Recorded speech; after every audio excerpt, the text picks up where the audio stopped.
Hi, and welcome back to another Torah Tuesday.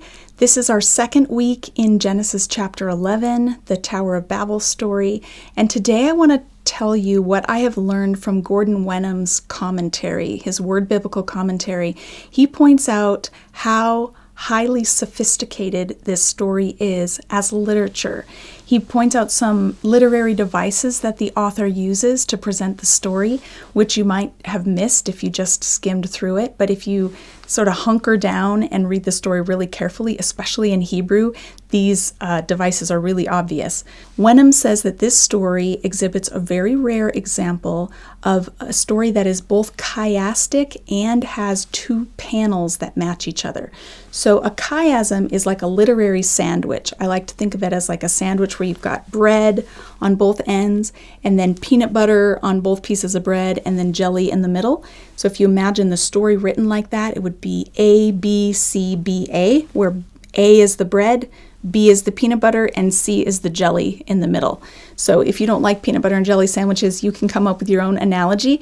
But in this story, we have a very sophisticated chiasm that goes from A all the way to G in the center. So A, B, C, D, E, F, G, F, E, D, C, B, A. And the elements of these two halves of the story match. But you also can take the first half of the story and set it next to the second half of the story, and you end up with an A, B, C, D that happens that matches between them. So this second half of the story is not only mirroring, but it's also reflecting at the same time. So it's super complex and beautiful.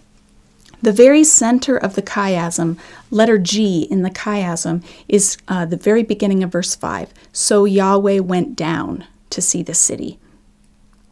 Now, the story has begun with an exaggeration of these people's own ambitions and their own importance, and it's both problematic and amusing.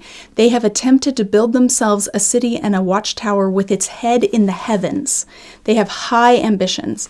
And yet, even though they're trying to build a tower with its head in the heavens, Yahweh has to come down in order to see it. It's not like it's actually storming heaven or breaking into the heavenly realm. It's so low that Yahweh has to come down to even see it. So he comes down and investigates. They have tried to make for themselves a name, and we'll find that by the end of the story, Yahweh has ensured that they don't, that he scatters them, and the builders of this city remain unnamed in chapter 11. Now we know from Genesis chapter 10 that Nimrod was involved in building the city of Babel, but here in this story, they're unnamed, which is probably a way of minimizing the importance of those who attempted to make a name for themselves. The interesting thing is that chapter 11 comes right before chapter 12 in Genesis, and chapter 12 begins with God's call of Abraham. And God calls Abraham out of this same area, the same place where the tower would have been built, ancient Mesopotamia. He calls Abram out from there and says, I will make your name great, and you will be a blessing. So this story functions on a larger level as a critique of worldly empires, and it's against this backdrop that God will begin his own plan to rescue creation. He will build a nation, and he will make a great name, and he will bring divine legitimation to the family that he chooses to represent him among the nations. So there's so much irony here and so much literary sophistication. There are lots of patterns of letters that reappear over and over again. I shared a few of them last week, and I'll share a few more next week, but there's a couple of different letter combinations that keep reappearing. I can show you my worksheets just so you can get a visual of this. All of the yellow is the same letters reappearing, and all of the orange is the same letters reappearing. It's just fascinating stuff.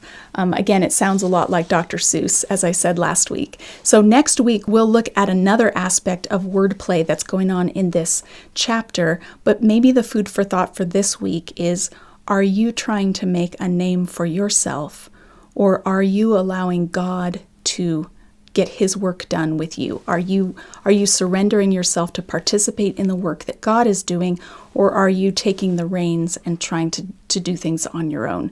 I think that's the warning of this story, and in particular, because it would have been read and appreciated by the Israelites late in their history, after they'd experienced exile in Babylon, they would have eyes to see this critique of Babylon and all it stands for.